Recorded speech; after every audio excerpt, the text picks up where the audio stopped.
Welcome back everybody, my name is Nick930 and this is my review for the new update to Rainbow Six Siege, Operation White Noise.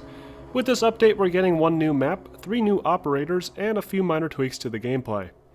So let's first look at the brand new map, Tower.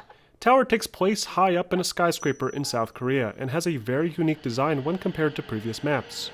The level is large, circular, and features 2 stories, along with several other catwalks and ledges higher up, only accessible to the attacking team. The attackers will only spawn on the rooftop of the tower, and can either drop down through ventilation shafts in the center, or rappel down the outside of the building and breach various windows. The map features the most verticality of any map in the game, with large open spaces and long interior sightlines.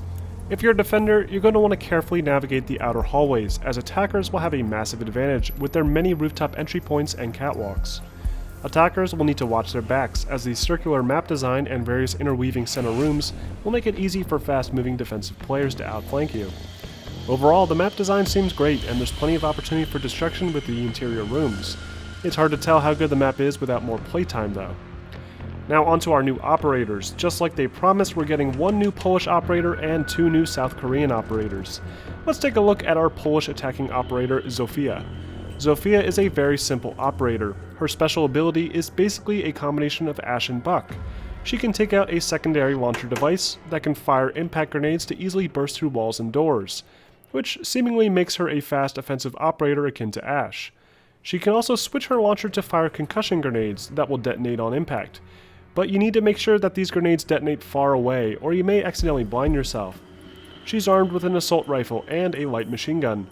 The AR is okay, but the LMG is surprisingly good. It fires quickly and can be aimed fast, which makes it a great offensive weapon. That being said, it is still an LMG, so don't go sprinting around like a crazy person with it. Next up we have our South Korean attacker named Doka B. Doka B's special ability is probably the most ridiculous one I've seen in the game so far. She can use a special tablet to hack the enemy team's personal cell phones and cause them to vibrate, creating a small audible sound and also distracting them as they turn off the ringer. You can use this device to occupy enemies' attention right before you rush in to attack them, but it's not very clear whether or not it's working on particular enemies when I tried it. Enemies standing next to mute jammers are immune to the effect, so this might explain it. She also has an added bonus. After killing an enemy defender, that defender will drop their cell phone on the ground. Doka B can then scan the cell phone, gaining access to the defender team's entire camera network. This tool worked perfectly for me the first time I used it, allowing me to see an enemy right outside the room I was in with their own cameras, allowing me to plan ahead and catch them completely by surprise. Doka B has a semi-automatic Mark 14 rifle, or a double-barreled shotgun that fires slug rounds. The rifle is okay, but this shotgun was surprisingly good the first time I tried it. It can one-hit kill basically anybody from short to medium range, and it is surprisingly accurate. Just be aware that it is a slug round, so if you try punching holes in walls, you're going to be disappointed. And finally we have Vigil, our South Korean defending operator. Vigil's ability doesn't seem all that useful to me. Similar to Caveira, Vigil can activate a timed ability that allows him to hide from the attackers. Only instead of going silent, Vigil turns invisible to enemy drone cameras.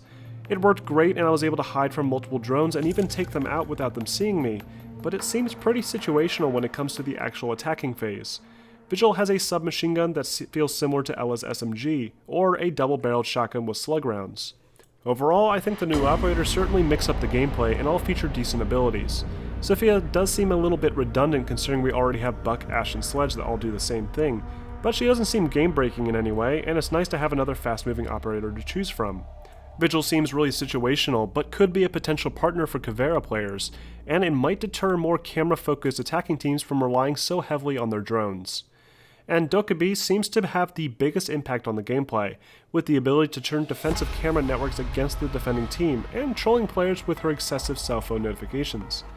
So, in addition to the new operators and maps, we have a few minor changes to the gameplay, including better pistol handling, rate of fire, and some UI changes that more clearly label detrimental and beneficial effects from various objects in the game world, like Kevlar, ammo, traps, and getting marked. And that's basically it with the Operation White Noise. I hope this video was helpful, and if you want to see more content like this, be sure to like and subscribe for more reviews posted every week.